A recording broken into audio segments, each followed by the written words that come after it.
पुरै त्यो के भन्छ नि घाँटीबाट स्यास्या हुँदैछ कि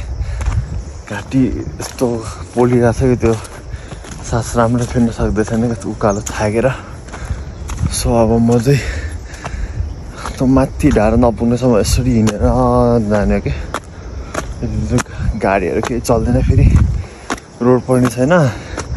यसो गाउँतिर त उकालो हिँड्नुपर्छ कि यस्तो उकालो ओह्रालो त गर्नै पर्छ गाउँतिर सो अनि उकालो हिँड्नुपर्छ कि यसो गरेर थाक्न पनि लास्टै थाक्दैछ यार एक्लै बिहान कस्तो यार यतातिर त कस्तो चिसो होइदिने भने बिहान यार कम्बल ओरेको यार राति सुत्दाखेरि यार यता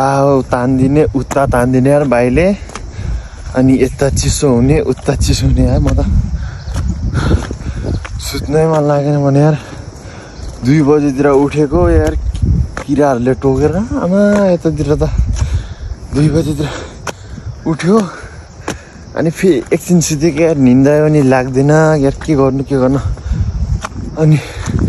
निन्द्रा नलागेर यार फेरि एकछिन उठ्यो फेरि एकछिन सुत्यो सुतेर फेरि एकछिन मात्रै भयो बसेको थियो अनि उज्यालो हुँदै आएछ क्या अनि ठुलो बुवा सानो बुवा चाहिँ उठ्नु भयो सानो बुवा उठेर अनि चाहिँ फेरि बाहिर टोइलेटसले गएर आएको होला नि पछि त फेरि अनि सुटुक्कमा उठेर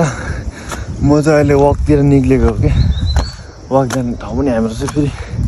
धेरै टाढा छ कि फेरि 1 घन्टा आधी घन्टा जस्तो लाग्छ कि अनि त्यस्तो छ